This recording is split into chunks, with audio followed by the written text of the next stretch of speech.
Le DPE, ça change tout le temps. Le DPE, le diagnostic de performance énergétique, est sujet à de très nombreux remaniements. Je vous explique tout ça dans cette vidéo. Je suis Dimitri Boujard, l'avocat investisseur. Je suis avocat inscrit au barreau de Paris depuis 1995 et investisseur immobilier depuis 25 ans.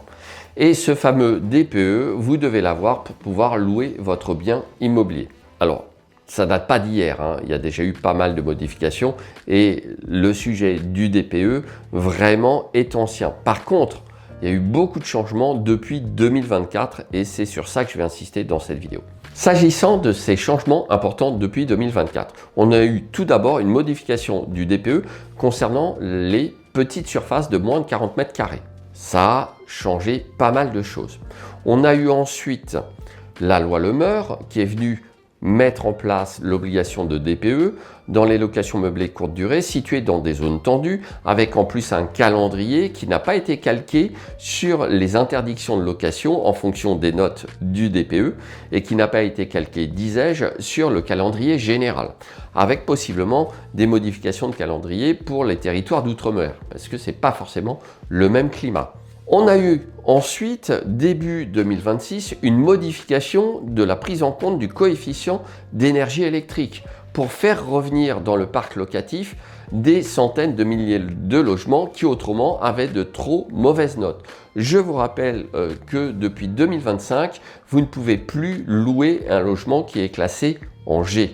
Donc ça fait quand même beaucoup de logements et qu'ensuite on a des échéances en 2028, puis en 2034 et qu'en 2034, pour louer un logement, si le calendrier est maintenu, vous devez évidemment avoir un logement dont la note est en D au minimum. Ça n'arrête pas de changer. Évidemment, je reviens abondamment sur tous ces sujets complexes et je scrute la jurisprudence dans le droit d'investir, le seul programme existant fait par un avocat investisseur pour les investisseurs et qui vous permettra chaque semaine d'être au courant de cette actualité qui ne cesse de changer.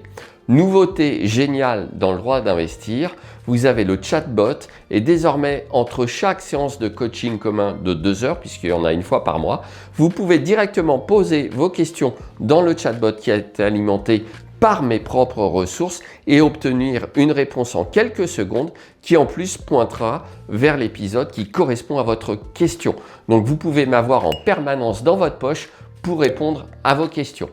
Pour rejoindre le droit d'investir, c'est très simple, vous cliquez sur le lien qui se trouve sous la vidéo. Que nous réserve la suite? Eh bien justement, là ça devient un petit peu compliqué parce que malgré la modification du coefficient d'énergie électrique, il y a encore énormément de logements qui soit ne sont plus louables, soit ne le seront plus dans 2 ans. Ça va passer très très vite. Et encore 2 ans, c'est au 1er janvier 2028, donc je devrais dire 1 an et demi.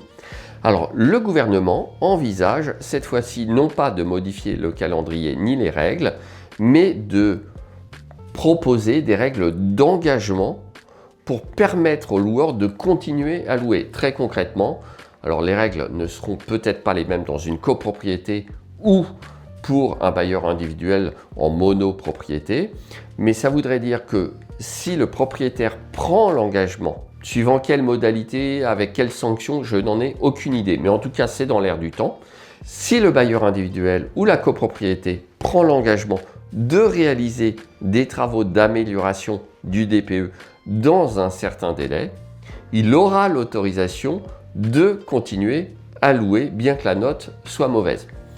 Autant vous dire que je pressens encore une superbe usine à gaz dans ce dispositif qui, je le rappelle, n'a pas encore été adopté par le Parlement. Vous allez devoir suivre tout ça de très près et là je ne vous ai parlé du DPE que pour la location, mais sachez que vous devez aussi faire réaliser des diagnostics obligatoires dont un DPE en cas de vente des biens immobiliers. J'espère que cette vidéo vous aura été utile et je vous dis à tout de suite dans la prochaine vidéo.